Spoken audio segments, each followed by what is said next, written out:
साहब, इस वक्त हमें मौलाना अहमद अली सिराज साहब ने मदीना से ज्वाइन किया है, इस्लामिक स्कॉलर हैं। बहुत शुक्रिया मौलाना अहमद अली सिराज साहब।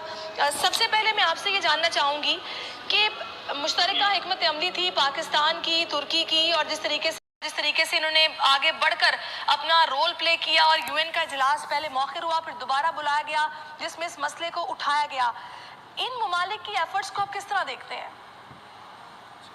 देखिए, जहाँ तक बैतुल मुक़द्दस और मस्जिद अक़सा का ताल्लुक है, ये शुरू दिन से यहूदी लाबी और उसके अलावा जो है ना, ईसाइयों ने भी यानी इस पर बाकायदा पहले कब्जा कर रखा था। रसूल करीम सल्लल्लाहु अलैहि वसल्लम की हयात तय्यबा में इसका जिहाद शुरू हुआ और ये क़यामत तक जारी और सारी रहेगा। रहा जहाँ इन 3 मुल्कों की आप बात कर रहे हैं, मैं तो यहाँ तक कहूँगा कि वो मासूम छोटे छोटे बच्चे बच्चियाँ हाथ में पत्थर और कंकरियाँ लेकर अबाबील बने हुए हैं। जिस तरह से कि अबाबीलों ने जो है ना बैतुल्लाह की हिफाजत की थी।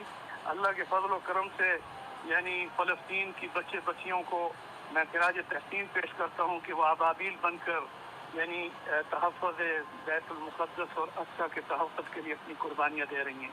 अभी मैंने एक देखा है फेसबुक पर कि एक बाप अपने बेटे के खून आलूद चेहरे को जबकि वो शहीद हो गया चूम कर अल-पल मबा है। अब रहा ये कि प्रोटेक्शन फोर्सेस कहाँ गई, कहाँ अक़वाम मुत्तहिदा, कहाँ गए वो इंसानी हकूक़ की वो मोमबत्ती माफिया। अब मैं इस मौके पर कितना अर्ज करूँ, मैं मदीना मुनव्वरा तय्यबा सादा दियार हबीब गुंबद खज़रा की रौनक की बहारों से ये जुमे का दिन है और नमाज जुमा भी होने वाली है। यहाँ तक कहूँगा कि मस्जिद अक़सा की आज़ादी के लिए जिहाद और जंग ये हर मुसलमान पर लाजमी है।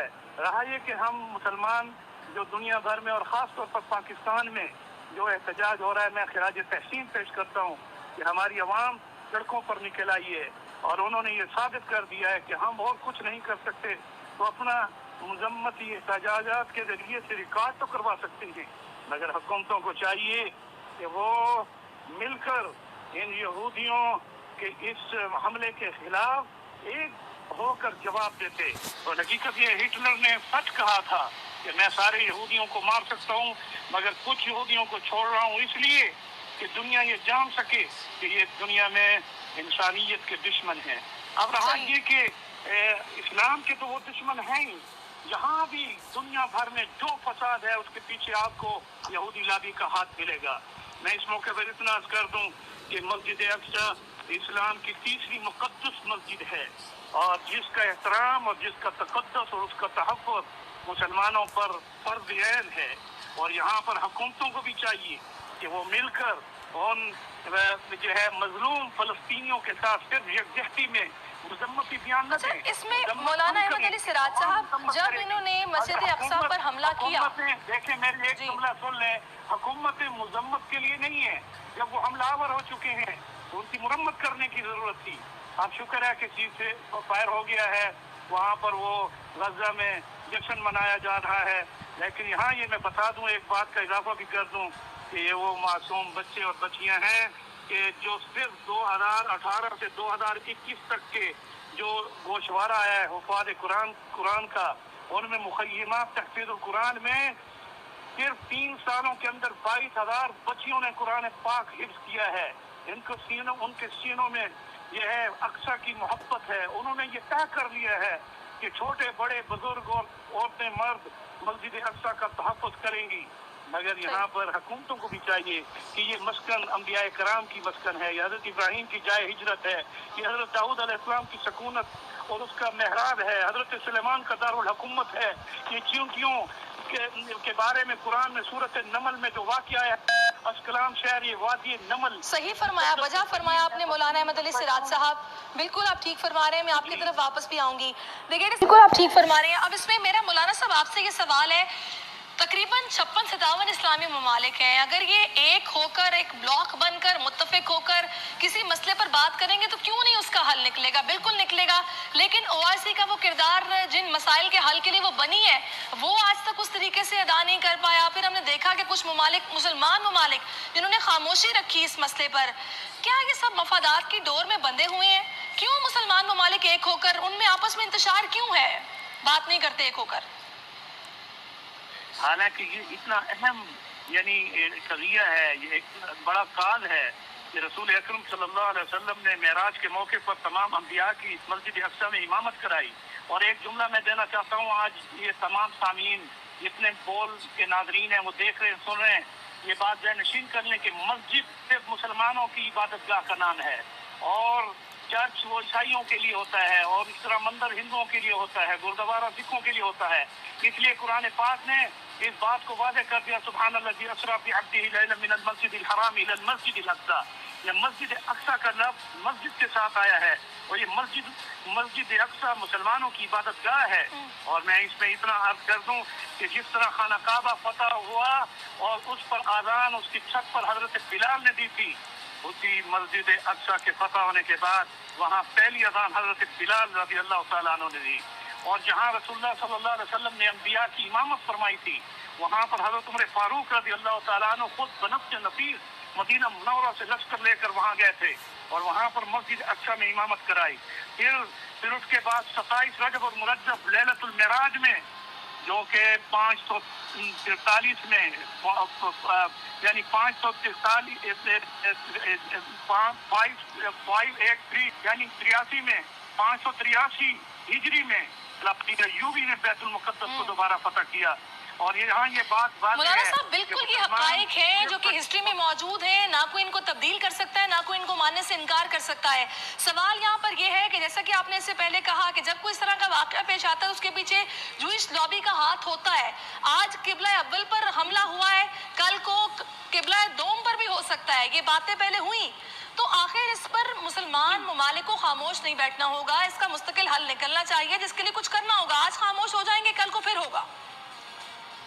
اس کا مستقل حل جو ہے ابھی ہمارے وزیر خارجہ نے جو جنرل اسمبلی میں خطاب کیا ہے، پروٹیکشن فورسز پہلے وہاں پر یعنی اقوام متحدہ کے ذریعے سے نہیں پہنچائی جائیں، تاکہ دنیا کو یہ واضح ہو کہ یہ ظلم و ستم یہود جو وہاں کے معصوم بچوں اور عورتوں اور بوڑھوں اور وہاں کے یعنی شہری لوگوں پر ظلم وہ کر رہے ہیں. مسجد اقصی کو انہوں نے آگ لگائی، تو یہ ساری چیزیں آشکارا ہو چکی ہیں. اب ضرورت اس بات کی ہے کہ اقوام متحدہ بھی جس طرح نیٹو فورسز کے ذریعے سے افغانستان یا دیگر علاقوں میں اپنی فورسز بچھائی ہیں، تو وہاں کیوں نہیں بچھائی جاتی؟ ایک ایسی یعنی جگہ جہاں مسلمان اکثریت میں ہیں اور ظلم و ستم کا نشانہ بن رہے ہیں، اور وہاں پر اتنی شہادتیں ہوئی ہیں جو ابھی آپ بول ٹی وی پر بھی بتا رہے تھے کہ وہاں پر قبروں اجتماعی قبریں بن رہی ہیں. 232 شہداء ہیں، 65 بچے ہیں، 1900 زخمی ہیں. مسلمان امہ اور حکمران مل کر ایک باقاعدہ اس پر مسجد اقصی اور بیت المقدس کے تحفظ اور اس کی آزادی کے لیے باقاعدہ طور پر ایسی کانفرنس بلائیں جو کہ سربراہان کانفرنس جس میں مذمت نہ ہو، مرمت کی بات کی جائے. صحیح. اچھا بریگیڈیئر صاحب، ابھی اس وقت مولانا احمد علی سراج صاحب ہمارے ساتھ موجود ہیں، بریگیڈیئر حارث نواز بھی ہمارے ساتھ ہی ہیں. مولانا صاحب آپ کی اس پر کیا رائے ہے؟ کس طریقے سے یہ عالمی فورس بننی چاہیے جو کہ فلسطینیوں کے حقوق کی بات کرے، ان کا تحفظ کرے، اور جو نقصان ان کا ہوا ہے اس کا ازالہ ہو سکے؟ دیکھیے ابھی جنرل اسمبلی میں ہمارے وزیر خارجہ صاحب نے جو ماشاءاللہ سجیشن دی ہے کہ پروٹیکشن فورسز، یا اس کے علاوہ جیسے ابھی آپ نے خود ہی اپنے ایک سوال میں بریگیڈیئر صاحب سے بھی بات کی اور انہوں نے بڑا خوبصورت جواب دیا، میں اس کی تائید کرتا ہوں کہ نیٹو فورسز کہاں ہیں؟ اب مسجد اقصی کے 24 گھنٹے جو ہے نا وہاں فورسز کھڑی کی جائیں، اور اس مطالبے کو منوانے کے لیے اب حکومتیں اپنا کردار ادا کریں. عوام تو بیچاری ان کے ساتھ تو آخری جنگ حضرت عیسیٰ علیہ السلام آ کر کریں گے، اور دجال کو مقام لط پر اس کو جو ہے جہنم رسید کریں گے. اور مقام لط کہاں ہے؟ جو آج وہاں کا یعنی کہ اسرائیل کا جو سب سے بڑا ہوائی اڈا ہے.